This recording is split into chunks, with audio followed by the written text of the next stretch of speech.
All right, so this one will be a little bit different, but in keeping with my promise to still have content up here and still keep the channel moving here on Pittsburgh Sports Live, I figured we're going to maybe take a stroll down memory lane, get in the Wayback Machine, get in the time machine, and go back to our memories, our favorite and not so favorite memories of our time as fans, and then transitioning into media members here in the Pittsburgh market.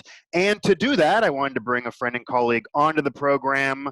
So I'm your host, Mike Asti, as all of you know here. This is a special trip down memory lane edition of Mic Drop here on Pittsburgh Sports Live.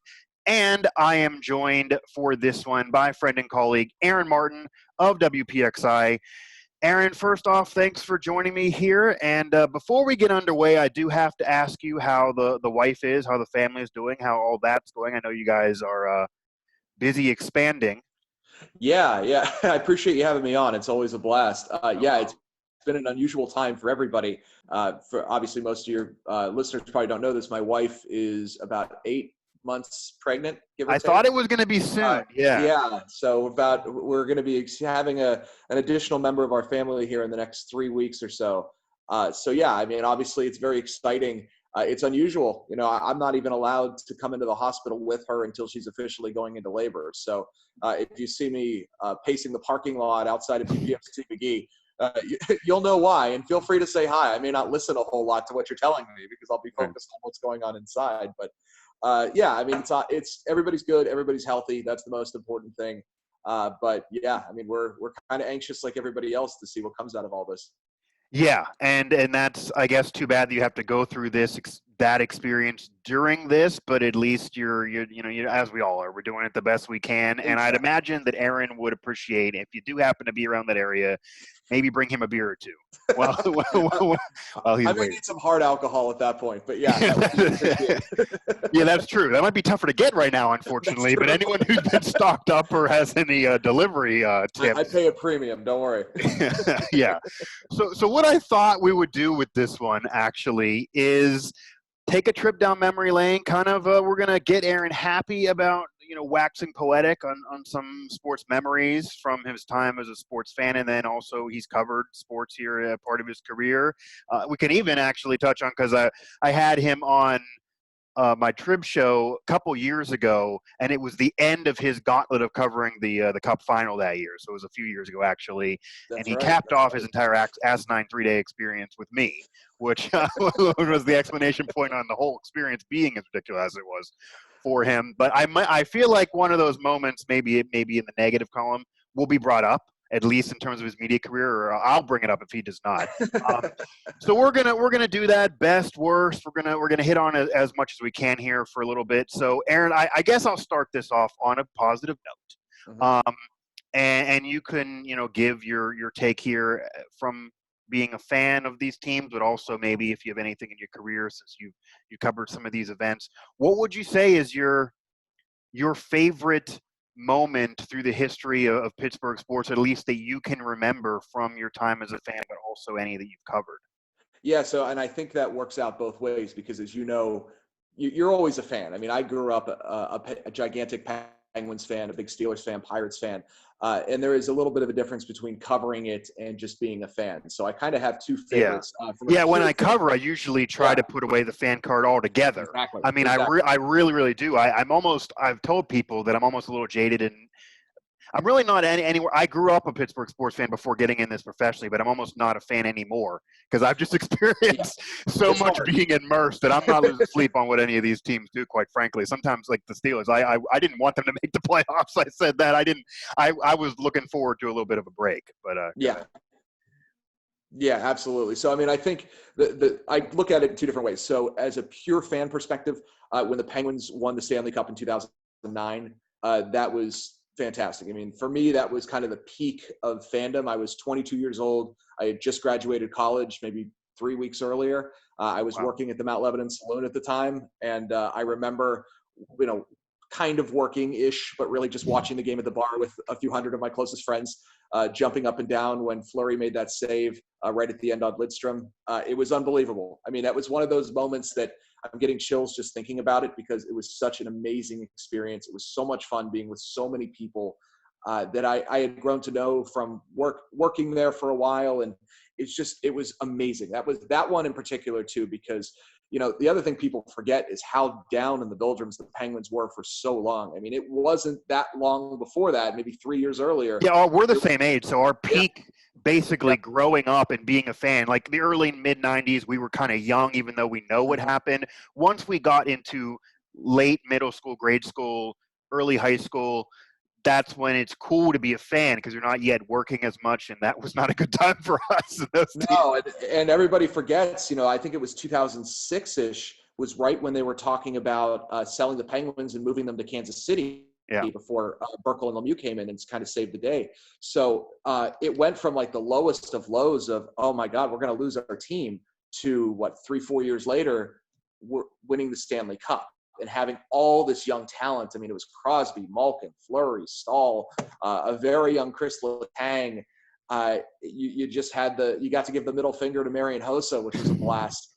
It was just so many factors that added in, and just thinking, man, this is just amazing. All these guys are my age and they're achieving the highest accomplishment you possibly can, winning the best trophy in sports. So that was by far the one that I, as a fan, always comes back to me. Professionally, I was lucky enough to cover the Stanley Cup win in 2016 in San Jose. So I was in San Jose for Game 6 and got to be there and cover it. The one, and this, Mike, one thing that gets lost sometimes when you're covering a game is you don't always get to see the best moments, particularly when they happen at the end. So especially the end.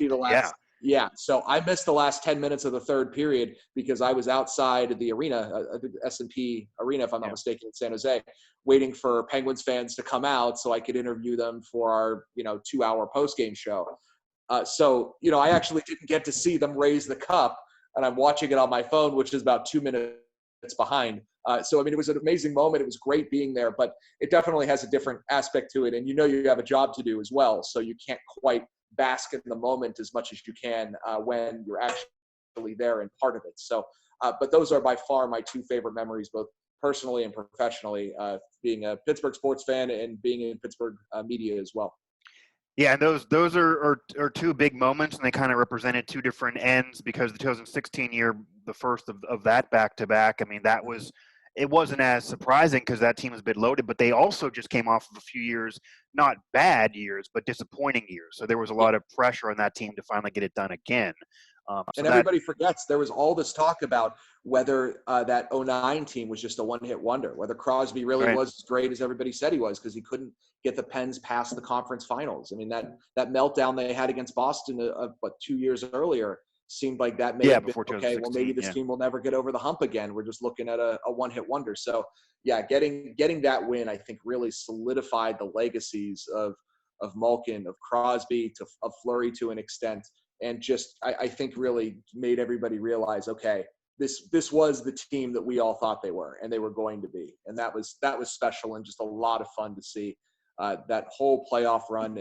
And then seeing it again the next year. I mean, I kept thinking, in 17, I kept saying to myself, well, they're so beat up. They don't have Letang. That defense, are they going to be able to hold up? Really, Ron Hainsey's in the top 6 of a playoff team. And somehow they pulled it off. So, I mean, it's just we've been very lucky to be experiencing what we've been experiencing for the last few years, for sure. Yeah, especially with the Penguins, and I think fans lose that perspective a bit because even if they don't win again, I mean, there's a lot of franchises that have an era of a great player, transcendent players, and they were lucky to have two of them. Malkin's vastly underrated historically, and in the same area, and you get 3 cups and 4 finals out of it. It's hard to be too mad. But if you scroll Twitter, people are really upset quite often, actually. Yeah, it's one of my big pet peeves is everybody calling for the head of Rutherford and Mike Sullivan, where I'm saying, look, these two guys have built an absolute dynasty of a team and a championship team. They're allowed to have some down years. Like every signing that Rutherford makes is not going to be the greatest signing. I didn't love the Jack Johnson signing either, but you know what? He's actually played decently, and they're allowed to have some mulligans. I mean, they've done so much for this city and so much for that franchise. They're allowed to have a few mulligans here and there. I also think with the perspective that you gain when you're covering teams that you wouldn't have as a fan is I kind of yes, you can critique some signings, you can critique what this screws our future, but they don't get that certain people are hired for one particular reason, and Rutherford was brought in to win now with already an agreement that he wasn't going to be there more than 3. He's actually already exceeded as long as he was supposed to be there, and he was supposed to win now and hurry up and win right then.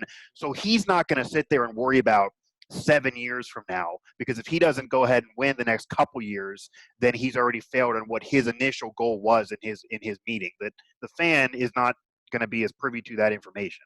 So I think that I think fan in an honest moment and you say, would you rather have 2 cups or build for the future? You're always going to take the cups. Right, especially when you have a good enough team that can win now and can definitely do it.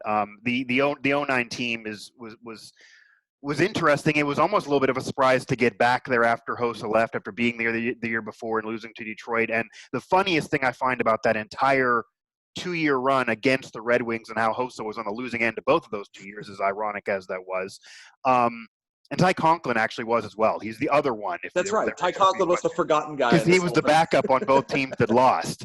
But then the other part of it is because Hossa still gets made fun of a lot, and he's going to be in the Hall of Fame someday now that he had to retire off of an unfortunate injury. But oddly enough, he ended up with 3 Stanley Cup championships from the Blackhawks, including winning the next year. So he still gets made fun of, but I think people lose the fact that he actually ended up with more than a lot of people that were in those 2 years. So he actually kind of got the last laugh, even though it wasn't necessarily in those 2 years. Thanks for ruining my sports memory. Well, I mean, that's what no, it's still a great memory, but yeah, that's just the funny end of it there. But I try to step on as many memories as I can. Of course. Now, as we go to great memories from both personally and your career, you got it. There's obviously another end of it. So, and this is obviously also going to be different from fan and career. What are your worst memories? And maybe we touched on some already, but what are your worst memories? I imagine there's probably a myriad of them in terms of being a fan. Yeah. Although, I mean, again, I will say, going through these categories, I had to kind of figure out exactly how I wanted to slot all of them. So I'll save the one that I really am steamed about for a little bit later. The one that immediately came to mind, though, and I was a little surprised when I started thinking about this, was when Pitt lost in the Elite Eight to Villanova in 2009. That Pitt team was stacked. They were 1 seed. DeJuan Blair was a beast. LeVance Fields, Sam Young. And I'm watching that game, and I'm like, all right, this is going to be the year that Jamie Dixon proves he's not a choker. He's got this great team. And then I watched Scottie Reynolds go coast to coast, seemingly everybody forgetting that they needed to play defense, makes that layup, beats Pitt, goes to the Final Four. And that was probably the last time Pitt really made any legitimate noise in the tournament to speak of. And that one was just so disappointing because they had so many good teams for almost about a decade. I mean, they were just so good, and they just couldn't get over the hump. And that was by far their best chance.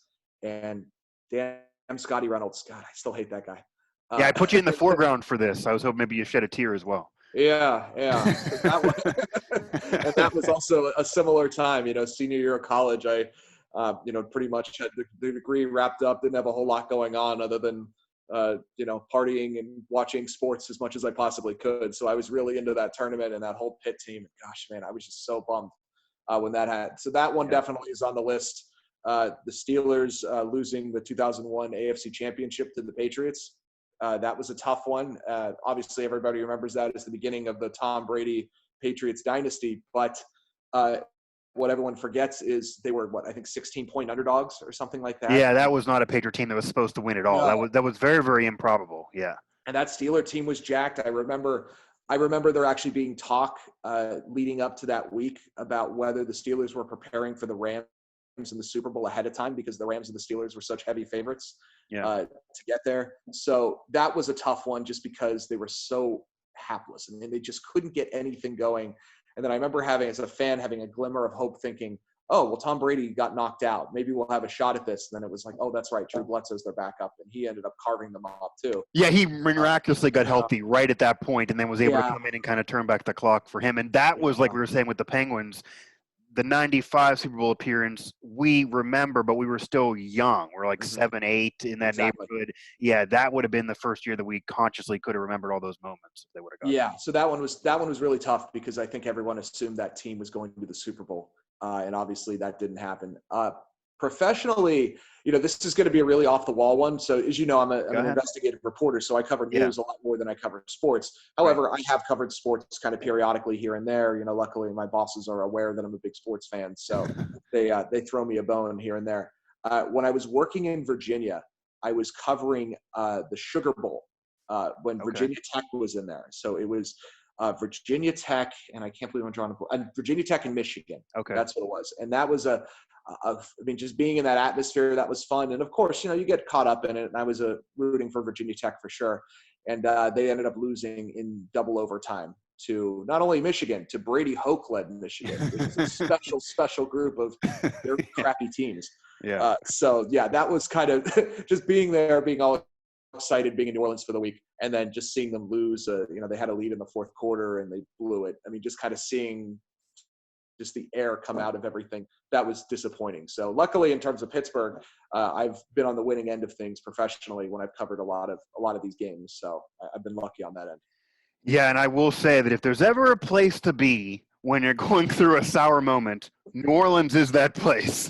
It certainly helps. Imagine you might have had some beignets, walked around Bourbon Street, and like, it's okay. a couple hurricanes will take the edge off right away. Yeah, I'm going to get over this real fast.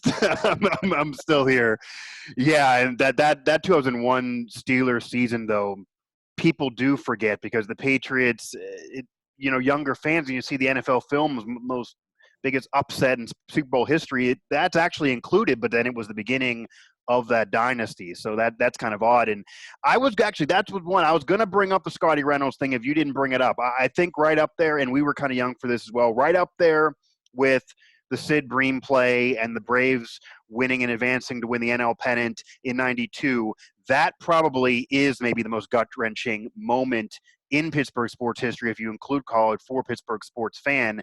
And the 92 Pirates, that was when we were a little bit younger, so I could definitely that was the only reason I didn't bring up Sid Bream, was because, I think I was 5 years old when that happened. I do have some vague memories of it, but not enough to have like an emotional attachment to that moment. However, every time I see that replay of Barry Bonds short-arming a one-legged Sid Bream running around third, I definitely cringe, because that was the beginning. And I think what makes that one harder too is that's the beginning of what was going to come for the next 2 decades. Obviously, nobody at that moment knew things were going to fall apart the way they did, but knowing that was the last kind of opportunity for a great moment makes it hurt all that much more. But as I teased, I'll have a Pirates one in there here pretty soon. That's okay. That especially for what that would do to the franchise the next two decades, and you can't directly blame that moment for everything that went wrong for 2 straight decades, but it definitely led and segued to that, and nobody would have predicted it. Although it's also more annoying to look back historically and realize that in that moment, from what interviews have said and different reports and different documentaries, Barry Bonds basically knew he was already bouncing by the time he's throwing this ball short arm, and he was a Gold Glove fielder at that point. He was not as much of a Gold Glove fielder when he was the post-steroid years and hitting all those home runs. And Jim Leyland was basically walking out the door. So a lot of the major figures of that era kind of knew that they were leaving, and then you have that moment. You have the irony of Bonds being involved. You have Sid. That just. Yeah. It's just one of those that's just never not going to be annoying, I guess, for a Pittsburgh sports fan. And it's just constantly replayed. Constantly. Yes. I mean, it is. MLB Network is pumping it right now because we're getting a lot of throwback games on social media or on TV right now. So, yeah, I was gonna say, though, conversely to your Scottie Reynolds, because you brought up Pitt, and everyone knows I'm a WVU alum, one of my greatest moments, certainly, and this is one of those moments that we talked about in the beginning, that when you are covering, you have to put the fan card away. And I really honestly have at this point, but that was 2010 was early in I was just graduating college. So I graduated in 2010, and it's your college team and you're just graduating, you're still kind of a fan of that team. But I was able at the tail end to still cover kind of my last hurrah with what I was doing college radio wise and all of that, is cover WVU's run through the NCAA tournament and that Final Four. And the Final Four in the NCAA tournament is just so improbable. You talk about Scottie Reynolds and Pitt, all those great Pitt teams. Pitt, part of why you mentioned the Pirates and how that would segue to the next 2 decades, part of why I'd imagine that's so gut-wrenching for a Pitt fan is they were kind of out of the old Big East and that documentary and all those 16 teams of that era, they were the one left out without at least one Final Four appearance. And that even includes WVU, who did get one in 2010. All their rivals got at least one. A lot of the other ones won national championships. Pitt was kind of, oh, we're so great, we're competing in those final games, we win Big East championships, but they couldn't get it done in the NCAA tournament, and that appeared to be their year. But covering a Final Four, especially for the team, for the college that you have a degree from, is just insane. Probably not going to ever happen again for that experience.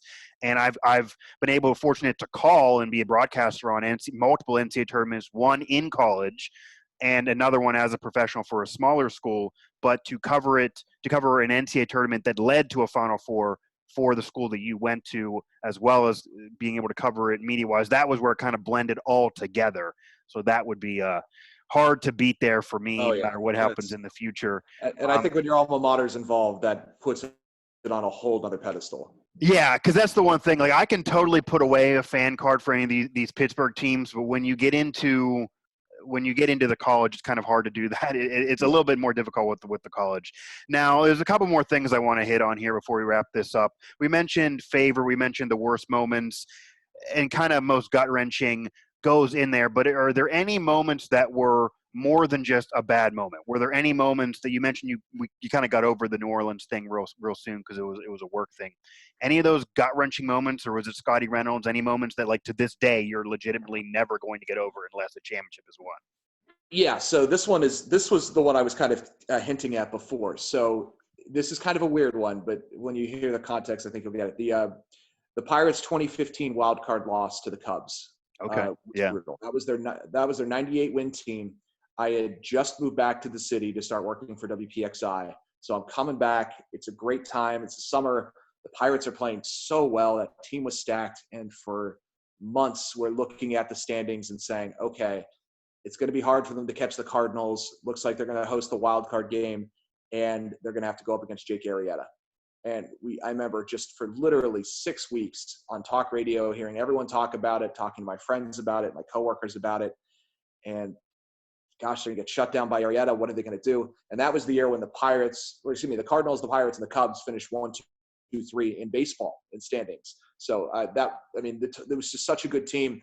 They ended up getting just absolutely destroyed. Garrett Cole didn't show up for the game and ended up not even mattering that Arrieta only gave up 1 run because I think the Pirates were down 4 or 5 by the 5th inning. And so that one was really, really gut-wrenching. I was at that game actually as a fan, which was, just an amazing atmosphere. And then by the end of the 1st inning, you're going, oh, great, this is done. But what hurt that one the most was the wonderful, wonderful Bob Nutting deciding to tear that team down after, that terrible Neil Walker for John Neese trade, start just not investing any money into that team that had 98 wins. Now, my biggest pet peeve in the world, I mean, I get the realities of small market teams, and particularly in baseball, I get it. But what I hate more than anything is when you have an open window and you don't go for it. I didn't need them to, go out and try to sign, some big name free agent. Like, don't try to go trade for Mike Trout. Like, I know that's not realistic or whatever, but make an effort to get better when the window is open. And instead, Nutting willingly slammed the window shut. And that is just the hardest part for me, because what this fan base went through for 20 years, finally they're starting to see all of that come back. They have some young stars, and Polanco was 23. McCutchen, I think, wasn't even 30 yet. Marte was young. Garrett Cole was 24. They're getting all these contributions from Liriano. Jay Happ looked awesome. Just all of these pieces are there, and they tore the whole damn thing down for no reason whatsoever other than Nutting wanted to save a buck. And that to me was unforgivable. And I'm trying so hard not to curse talking about it right now, but I'll be honest with you, Mike, I am struggling. Yeah. Yeah, I mean that is one of those, because I think that's the thing. Like when you talk about the Pirates now and the payroll being so embarrassingly low and all the different national blogs that are making fun of it, yeah, it's really, really low and that's embarrassing. But this current group, it's hard to criticize that too much now because this was not going to be a winning season no matter what. So you basically be wasting the money. So if there's ever going to be a year where you're not going to spend anything, this could be that year. Next year maybe could even be that year. Last year you could even maybe forgive. But that's the problem, and that's, I think, the difference with the Pirates versus the recent teams with the Royals who won those back-to-back pennants, or even the Rays who've had some deep playoff runs and did go to the World Series that everyone forgets in '08, and some other small markets that were able to kind of win sparingly. They're not going to put up a Yankee-like dynasty or Red Sox-like dynasty now because the economics. However, and English majors will enjoy this, you need to carpe diem. You need to seize the day. When you're a small market team and you have that strapping you, you need to seize the day even more. So if you have your window open, that's maybe a year where you maybe would bite the bullet and overpay for somebody, or that's maybe the year where you maybe lose a few bucks knowing that you're going to make it back. Go ahead, and I don't think anyone would have cared. Go ahead and do the Marlins thing. If they would have seized the day and give it one more year and won a pennant out of it, and then literally tore it all down and lost 120 games for 5 years in a row, nobody probably, they would have sucked, but nobody would have been mad because at least you were seizing the day in that moment, and that's what they didn't do. So that's not part of this year, but while you're criticizing this year, I think fans can't forget about that. So it bleeds into this discussion of the present day, which, whether that's fair or not, that's going to always be a reality because this day was not seized when it could have been. And the team I always compare them to in terms of what they should do is the Milwaukee Brewers. Milwaukee is a smaller city than Pittsburgh. Milwaukee does not have the TV contract the Pirates have. By all accounts, Milwaukee should be exactly in the same boat or even a little bit worse than the Pirates. And they don't go for it every year. But when they have a team that they feel like can win, they'll take 2 or 3 years and say, all right, we're going in on this. We're going to make this work. Yeah. And you know what? They haven't been to a World Series yet, but they've made it to the NL Championship a couple years ago. They're trying. They're showing their fans that they have the chance. We're going to go for it. And I have no problem with how they handle it. 2 to 3, go for that 2 to 3 year window. You have to tear it down. Fine, tear it down. This isn't going to last forever. That's what I wish the Pirates would do, as opposed to getting to that point and then deciding we want to save $2 million because we need a middle of the road reliever or a middle of the road pitcher, and so we're going to give up Neil Walker for John Meese or some crap like that. Well, imagine what would happen if they do actually start the season and there's no fans there. Wow, they'd be losing that gate of people coming in, even though their attendance has been diminishing the last couple of years. So you may see more of that. That they're going to need to be doing some money saving at that point. They need the fans coming in as little as they are coming in right now. And quickly to your point, I have no problem with what they're doing this year or next year. They don't have a chance to compete. Cherington needs a chance to build the farm system up again because Neil Huntington somehow managed to not only tear the team down, but make the farm system worse, which is an impressive feat. So I'm fine with them doing what they're doing right now. Save it up and then try. My only question is, okay, when you have the talent to compete, whether it's 2022 or 2023 or whatever, are you actually going to go for it? Or are we going to see the same thing we've seen over and over again where they're going to pinch pennies and not make a splash even for a middle-of-the-road player who could really help put them over the top? Yeah, and Cherington he's eventually going to see the difference because his resume has a World Series ring on it. He's had success in other places, but what is lost, I think, when a lot of people look at the resume, it's big market, big market, big market. He's not done this yet. So I don't think he's never had to go into a room with a team that just won into that offseason. And what he's going to need to do is legitimately have a scream fest with the owner of the team. And if he's not prepared, that's honestly all I would need to know when I'm hiring a guy is, are you willing to have a scream fest with the owner? Because if that's the case, then sure. If not, then I don't care what else you did. That's going to be a problem. So Nutty's not going to fire him. I mean, that's the other thing. I mean, it's not like Nutty's one of these guys that gives everyone a short leash. He's not George Steinbrenner circa 1980. So I mean, that's the tough. I mean, I get it. You want to keep your job. So how much are you going to rely on principal versus job Right. security? We'll see. Yeah. Yeah. I mean, I very much get that reality. So we'll see how this whole thing plays out. Yeah. And that's another thing that it's maybe almost the negative of growing up a fan in one market and working in that market. You get those realities that other fans do not, but you have to deal with them and kind of parse it all together. Actually, I'm going to switch this up because there's one thing I added on here that I think maybe you touched on already. Is there any what if moment? And it doesn't have to be the same as a gut wrenching moment, but is there any what if moment that you think to yourself, if they would have signed this guy that was in rumors, like for example, what if Yager really did come back when that was a conversation a few years ago and he took more money to go to the Flyers, or any what if moments of even plays in games that you can think of that what if? Sure. Like a 30 for 30. What if I told you and this happened and we could actually play it back? Yeah. So, I mean, obviously the what if with the Pirates not tearing it down in 2016 is a big one for me. Good what if. I mean, here's kind of a weird one that you'll like. As you could probably tell, I'm a college fan a lot too. Yeah. I definitely go through the what if Pitt didn't fire Dave Wanstead. Okay. That's always been a curiosity. I mean, I don't think Wanstead was this unbelievable coach, but right. I mean, everybody forgets that's where you started the run of Mike Haywood, who was coach for all of 2 weeks. And then, you had the Todd Grahams, and then you had just, the Paul Christ, who obviously, left for Wisconsin, and suddenly you have a pitch job where nobody wants to keep it. And they set the program back, I think, a decade easily because they couldn't keep a coach for longer than 2-3 years at best. So that's one that's always stuck with me. One that's a little more relevant, like I said, the 2001 AFC Championship is a big one. What if the Steelers just play like they were supposed to play and like everyone expected them to? Does Tom Brady's dynasty become a thing? Do we have a completely different view of Cordell Stewart? I mean, everyone forgets that was Cordell Stewart playing at an MVP level. I mean, I was even going to say, what if Big Ben or a quarterback like him, an elite quarterback, was on the Steelers earlier and Cowher had him more? Because Cowher and Tomlin's resumes are very, very similar. So I usually do use that as a defense of Tomlin. People hate him so much, but you love Cowher and they're very, very similar in terms of resume. The only argument against it is Tomlin's had a future Hall of Fame quarterback. Cowher didn't get that until the end. And yes, Cordell was great if he would have had a longer run, but he was never going to be a Hall of Fame quarterback. What if Cowher had a Hall of Fame quarterback with those 90s defenses? Yeah, I totally agree. I think that's a gigantic what if, because I think a lot of people like to compare Tomlin and Cowher, and obviously there's comparisons, but I think that's a gigantic one. I mean, Tomlin has had a Hall of Fame quarterback with him the entire way. Yeah.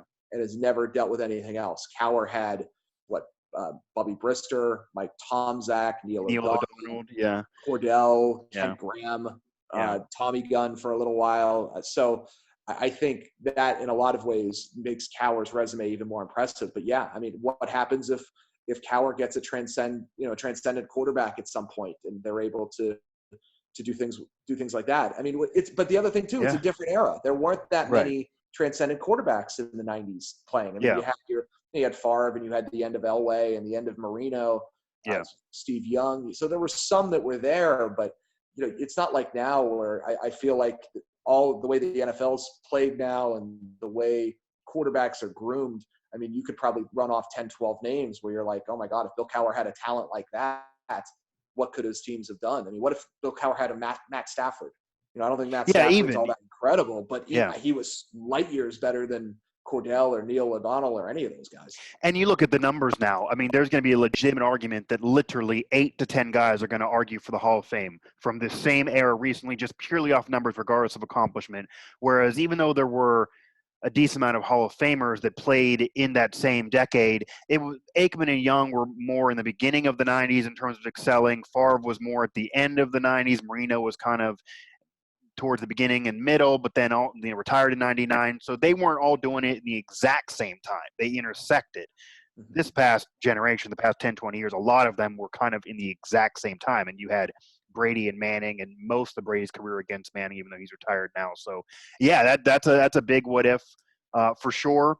I do want to close this though with, was there any moment that it's not a what if, it's not a gut wrenching moment, but it was improbable, but also a a surprising moment? Was there anything in this, I guess, could be good or bad? This could be, wow, that team lost, or wow, that didn't work out and it was really surprising. But good or bad in terms of the most surprising moment that you can remember, some of the most surprising moments that you can remember that were just literally not expected at all, but were either good or bad?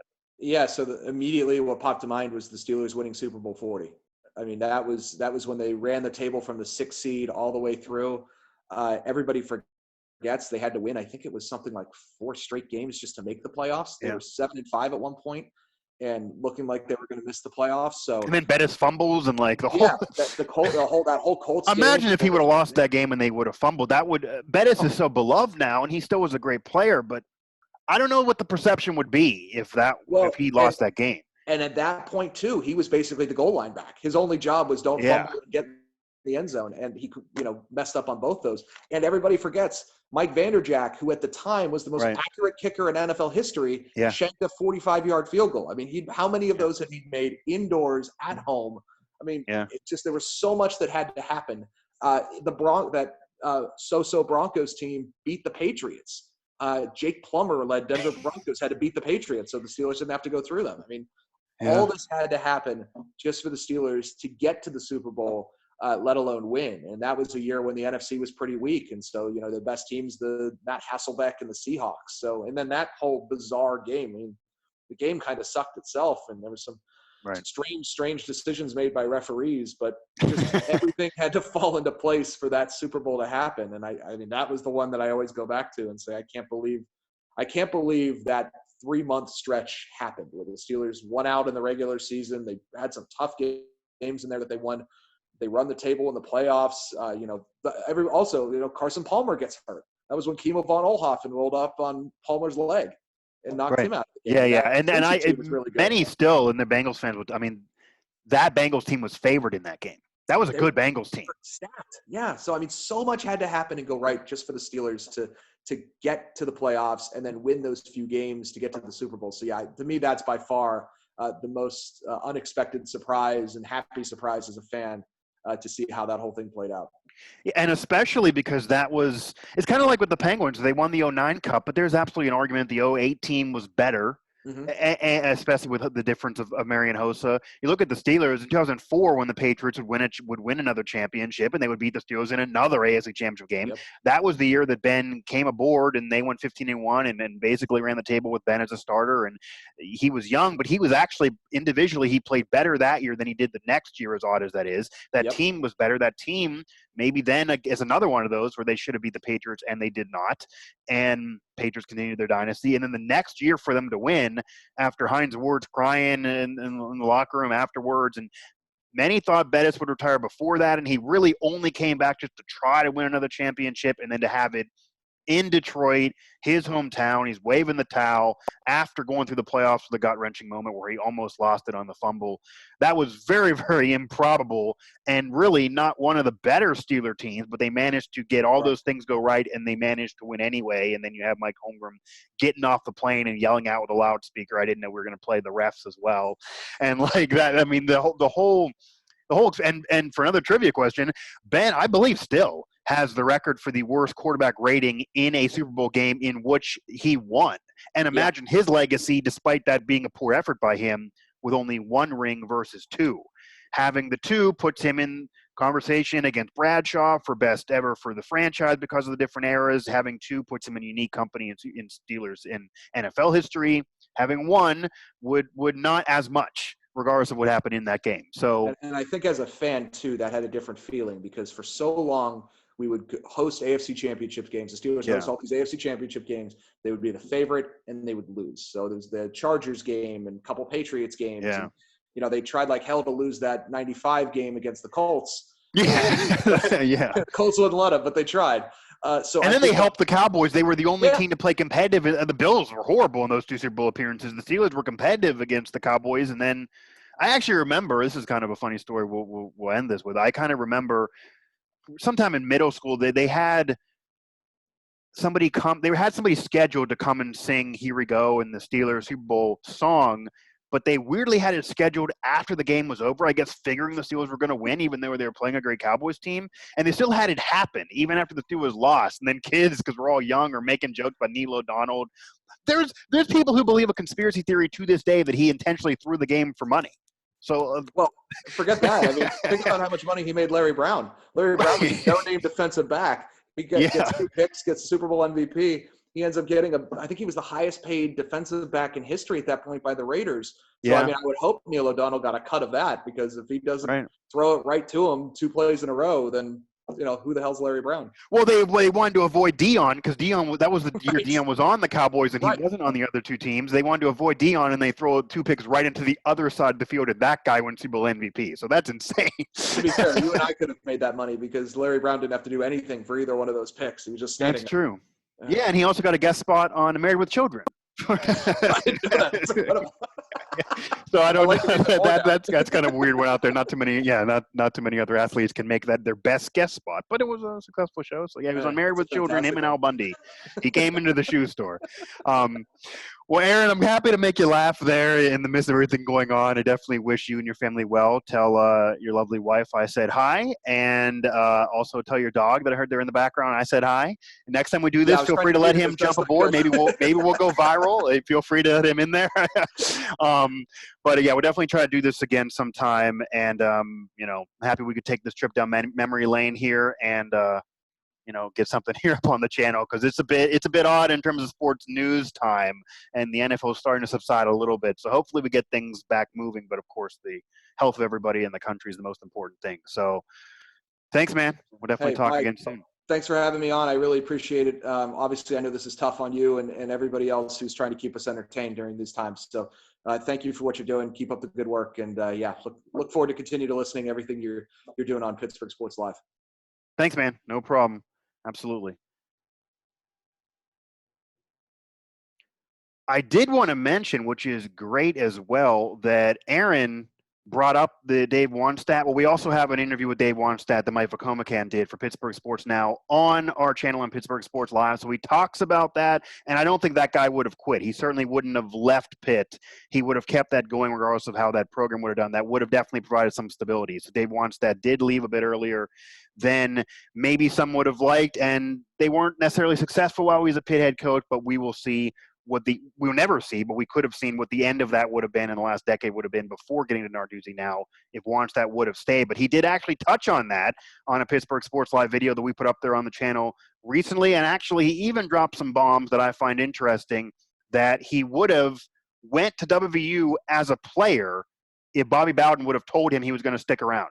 Bobby Bowden left when he was, I believe, in his junior year, so he didn't stick around, went to Florida State and became a Hall of Famer. But if he was going to stick around, Dave Wannstedt was going to go to West Virginia, and that would have certainly been interesting for the career that Wani eventually had under Johnny Majors and then eventually becoming a Pitt head coach. But he would have provided that stability, if nothing else. Thanks again to Aaron Martin, WPXI, my former colleague there at the Double Ones and still friend and colleague here in Pittsburgh media. Make sure to hit up the family of networks here at the Now Network in the midst of everything: Pittsburgh Sports Now, Steelers Now, WV Sports Now, Pittsburgh Hockey Now, Pittsburgh Soccer Now, everything with a Now and sports in the region. It's there, as well as our channel here, Pittsburgh Sports Live, and hit us up on social, Pittsburgh Sports Live on Facebook, as well as PGH Sports Live on Twitter. I'm your host, Mike Asti. Find me at Mike Asti 11 on Twitter. Until we meet again.